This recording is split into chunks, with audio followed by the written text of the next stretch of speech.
गृहिणी भी है, छात्र भी है, युवा भी है, किसान भी है, गरीब भी है, दलित भी है, पिछड़ा भी है, उन पर 35,000 करोड़ का भार क्यों डाल दिया गया? ये मैं नहीं कह रहा, उनकी रिपोर्ट है, मैंने तो सिर्फ गुणा करके बताया है, कुछ नया नहीं है इसमें। मैंने सिर्फ गुणा करके टोटल सेलफोन यूजर्स का बताया है। 35,000 करोड़ की वसूली कर लेंगे आप 109 करोड़ लोगों से? उसका आधार क्या है? मापदंड क्या है? सरकार नाम की कोई चिड़िया इस देश में है या नहीं है, या कंपनियों की मनमानी चलेगी? सवाल इतना है।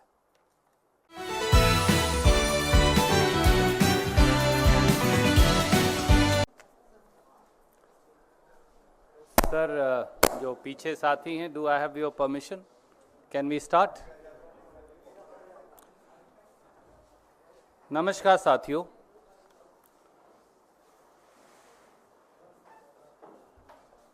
तीन जुलाई 2024 से इस देश में सेल फोन की जो आपके दर्शक पाठक सब इस्तेमाल करते हैं, उनकी दरें बढ़ा दी गई तीनों प्राइवेट सेल फोन कंपनियों के द्वारा। ये खबर तो आई कि सेल फोन की दरें बढ़ी, पर यह खबर शायद नहीं आई कि उसका देश के ऊपर इंपैक्ट क्या हुआ। साथियों, 3 जुलाई 2024 से मोदी सरकार की आंख, कान और नाक के नीचे उनकी प्रत्यक्ष सहमति से इस देश की 3 सेलफोन कंपनी, जिनका मार्केट शेयर 91.6% है, यानी 109 करोड़ सेलफोन यूजर्स, 119 करोड़ में से केवल रिलायंस जियो, भारती एयरटेल और वोडाफोन का सेलफोन इस्तेमाल करते हैं, उनके लिए सालाना 34,824 करोड़, चौंकिएगा मत, मोदी सरकार ने उनके लिए 109 करोड़ सेलफोन कंज्यूमर्स पर 34,824 करोड़ सालाना का बोझ डाल दिया है। मोदी गवर्नमेंट, मोदी सरकार 119 करोड़ सेलफोन यूजर्स की कॉस्ट पर 3 प्राइवेट सेलफोन कंपनियों को सालाना 34,824 करोड़ कमवा रही है।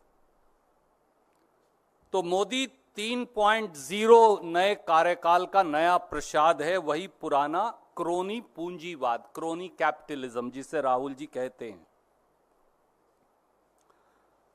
इसके कुछ तथ्य हैं जो मैं आपके समक्ष रखूंगा और कुछ प्रश्न हैं। सेलफोन मार्केट जो है इंडिया में, वो ओलिगोपोली है, यानी केवल 3 सेलफोन ऑपरेटर्स हैं।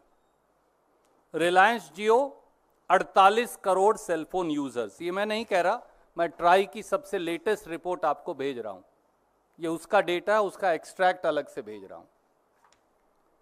Airtel 39 crore cellphone users, Vodafone idea 22 crore 37 lakh cellphone users, कुल 109 करोड़, कुल सेलफोन यूजर्स 119 करोड़। बाकी सरकारी कंपनियों के पास मुश्किल से बचते हैं 10 करोड़ के करीब। इनमें भी अगर मैं ये कहूं कि जियो और एयरटेल की ड्यूओपली है, यानी 2 कंपनी ही देश के लगभग सारी सेलफोन मार्केट को कंट्रोल करती हैं, उनकी संख्या 87 करोड़। अब तथ्य क्या है? ट्राई ने 23 अप्रैल 2024 को यह रिपोर्ट जारी की है। इसमें 31 दिसंबर 2023 तक का लेटेस्ट डेटा अवेलेबल है। इस रिपोर्ट के मुताबिक सेलफोन कंपनीज का एवरेज रेवेन्यू पर कस्टमर पर मंथ, यानी हर महीने सेलफोन कंपनी औसतन अपने हर सेलफोन कस्टमर से, यानी आपसे जो ये कार्यक्रम देख रहे हैं या आपकी खबर पढ़ेंगे, 152 रुपया 55 पैसे कमाते हैं हर महीने। हर महीने हर सेलफोन कस्टमर से औसतन 152 रुपया 55 पैसे सेलफोन कंपनियां कमाती हैं। 27 जून 2024 को अफेक्टिव 3 जुलाई 2024 रिलायंस जियो ने अपने रेट 12% से 27% बढ़ा दिए, औसत 20%। इसकी जो सबसे अफोर्डेबल प्लान है 155 रुपए की, जो सबसे ज्यादा कस्टमर यूज करते हैं, मुझे बताया कि शायद उनकी संख्या 25 से 30 करोड़ देश में हो, वो 155 रुपए से 189 रुपए बढ़ा दी, 22% इंक्रीज। 28 जून यानी अगले दिन 2024 को अफेक्टिव 3 जुलाई 2024 एयरटेल ने अपने सेलफोन यूजर चार्जेस 11% से 21% बढ़ा दिए, औसत 15%। अफेक्टिव उससे अगले दिन 29 जून 2024 को, 27 को जियो बढ़ाता है, 28 को एयरटेल बढ़ाता है, 29 को वोडाफोन बढ़ाता है। अफेक्टिव डेट सेम है, अफेक्टिव 4 जुलाई, एक दिन आगे, वोडाफोन आइडिया ने अपने सेलफोन यूजर चार्जेस 10% से 24% बढ़ा दिए, एवरेज अगेन 16%। तो दो चीजें स्टैंड आउट करती हैं कि तीनों कंपनियों ने सलाह करके 72 घंटे में सेलफोन चार्जेस बढ़ाने की घोषणा की, और दूसरा एक ही तिथि से यूजर चार्जेस बढ़ाए, 3 जुलाई और 4 जुलाई, लगभग 24 घंटे के अंतराल में बढ़ा दिए। दो चीजें बिल्कुल साफ हो गई। अब एडिशनल पर ईयर बर्डन जब मैं बोलता हूं 34,824 करोड़ होगा आप सब पर, मुझ पर, आप पर, तो इसका क्राइटेरिया, मापदंड क्या है? एवरेज औसत जो रिलायंस जियो का टैरिफ इंक्रीज है, आपने देखा 20% है। मासिक औसतन आय उनको 152 रुपया 55 पैसे है। ये मैं नहीं कह रहा, ये ट्राई ने अपनी रिपोर्ट में लिखित में दिया है, मैं एक्सट्रैक्ट भेज रहा हूं।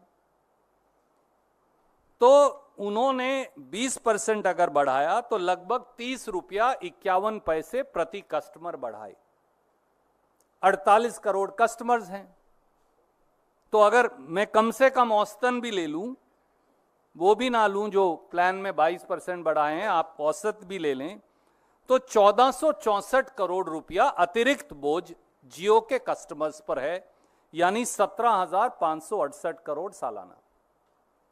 इसी प्रकार से 15% एयरटेल ने औसतन रेट बढ़ाया, जैसा मैंने बताया, तो 152 रुपया 55 पैसे महीने की औसतन आय है, तो ये बन गए 22 रुपया 88 पैसे पर कस्टमर अतिरिक्त जो देने होंगे। उनके कस्टमर की संख्या है 39 करोड़, 39 करोड़ से गुना करिए, बन गए 892 करोड़, सालाना बन गए 10,704 करोड़। तीसरा है वोडाफोन आइडिया, उन्होंने बढ़ाए औसतन 16%, जैसा मैंने आपको बताया, तो 152 रुपया 55 पैसे का 16% अगर अतिरिक्त हो जाए, बन गया 24 रुपया 40 पैसे प्रति कस्टमर प्रति माह। उसको मल्टीप्लाई कर दीजिए 22 करोड़ 37 लाख कस्टमर से, तो वो बन गए 546 करोड़ हर महीने अतिरिक्त जो उन्होंने बोझ डाल दिया, और ये बन गए 6,552 करोड़। मैं ट्राई की रिपोर्ट की ये रेलेवेंट एक्सट्रैक्ट कॉपी आपको भेज रहा हूं, और फुल रिपोर्ट भी भेज रहा हूं, लिंक। 6 सवाल सीधे हैं, और वो सवाल क्या है? How can private cellphone companies holding 92% of cell phone user market share be permitted to unilaterally increase cell phone tariffs by an additional 34,824 crore or almost 35,000 crore annually without any oversight or regulation by Modi government? पहला सवाल, मोदी सरकार ने किसी भी regulation, नियम या निगरानी के बगैर प्राइवेट सेलफोन कंपनियों को 109 करोड़ भारतीयों पर, 109 करोड़ सेलफोन यूजर्स पर 34,824 करोड़ का अतिरिक्त बोझ उनकी जेब से निकालने की इजाजत कैसे दे दी? दूसरा सवाल, why have the Modi government and Telecom Regulatory Authority of India abdicated their duty and responsibility towards 109 crore cell phone users? Modi सरकार और ट्राई ने 109 करोड़ सेलफोन यूजर्स के प्रति अपने कर्तव्य से मुंह क्यों मोड़ लिया और अपनी जिम्मेवारी से कन्नी क्यों काट ली? Third, wasn't the increase in cell phone prices withheld till the conclusion of the parliament elections, as Modi government would have been questioned on the justification for burdening 109 crore Indians and fleecing them of an extra 34,824 crore और 35,000 करोड़? क्या मोदी सरकार ने cellphone कंपनियों की कीमतों में होने वाली वृद्धि को उनसे मिली भगत कर संसदीय चुनाव पूरा होने तक टाल कर रखा, ताकि सरकार से और प्रधानमंत्री मोदी जी से 109 करोड़ सेलफोन यूजर्स पर सालाना डाले गए अतिरिक्त 35,000 करोड़ का जवाब कोई ना मांग सके? Question number 4,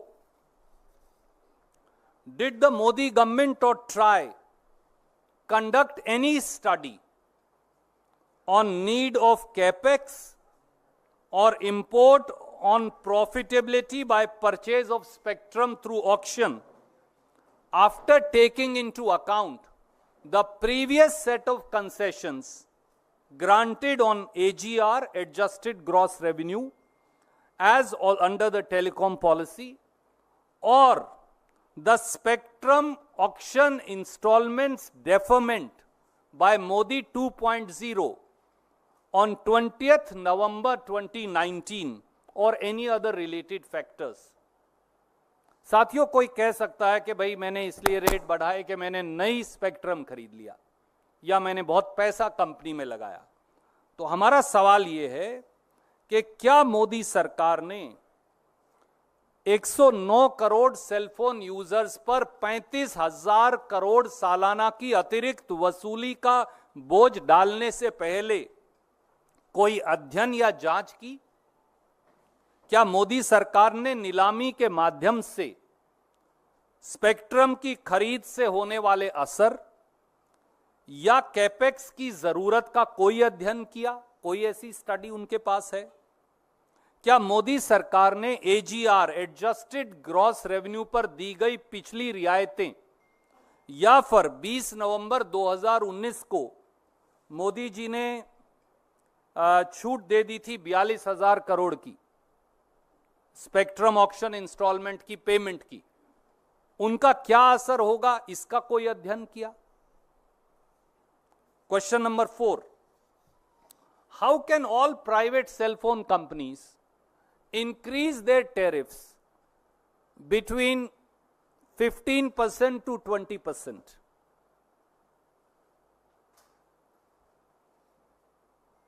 Despite the fact that their profitability varies, their capex requirement vary,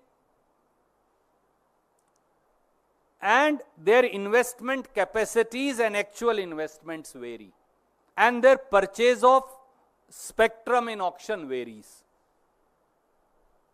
So how can they all raise cell phone charges by the same percentage? It's very unique.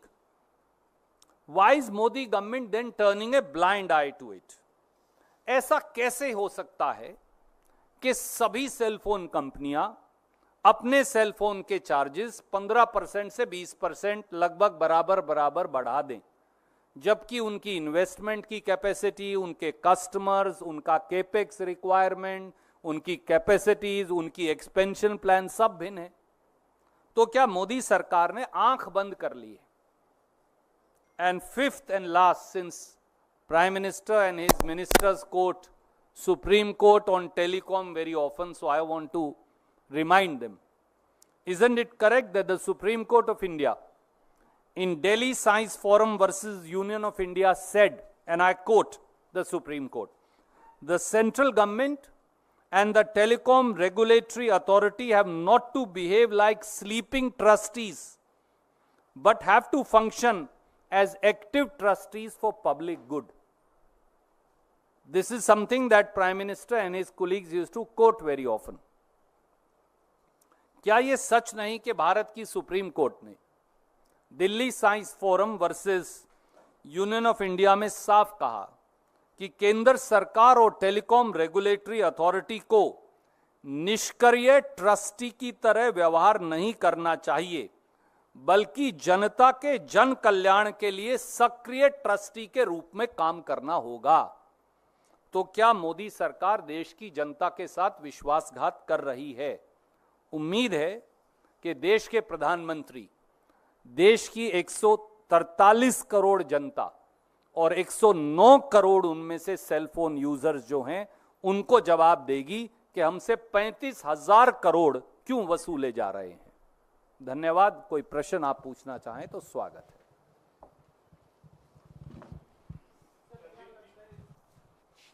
क्या लगता है टेलीकॉम कंपनी और मोदी सरकार के बीच कोई fixed match है? सवाल सही है, जवाब मोदी जी को देना होगा। मेरा सवाल केवल एक भारतीय के तौर पर इतना है, 109 करोड़ भारतीय सेलफोन यूजर्स पर, जिसमें रेडी वाला भी है, पटड़ी वाला भी है, पत्रकार भी है, मजदूर भी है, गृहिणी भी है, छात्र भी है, युवा भी है, किसान भी है, गरीब भी है, दलित भी है, पिछड़ा भी है, उन पर 35,000 करोड़ का भार क्यों डाल दिया गया? ये मैं नहीं कह रहा, उनकी रिपोर्ट है। मैंने तो सिर्फ गुणा करके बताया है, कुछ नया नहीं है इसमें। मैंने सिर्फ गुणा करके टोटल सेलफोन यूजर्स का बताया है। 35,000 करोड़ की वसूली कर लेंगे आप 109 करोड़ लोगों से? उसका आधार क्या है? मापदंड क्या है? सरकार नाम की कोई चिड़िया इस देश में है या नहीं है, या कंपनियों की मनमानी चलेगी? सवाल इतना है।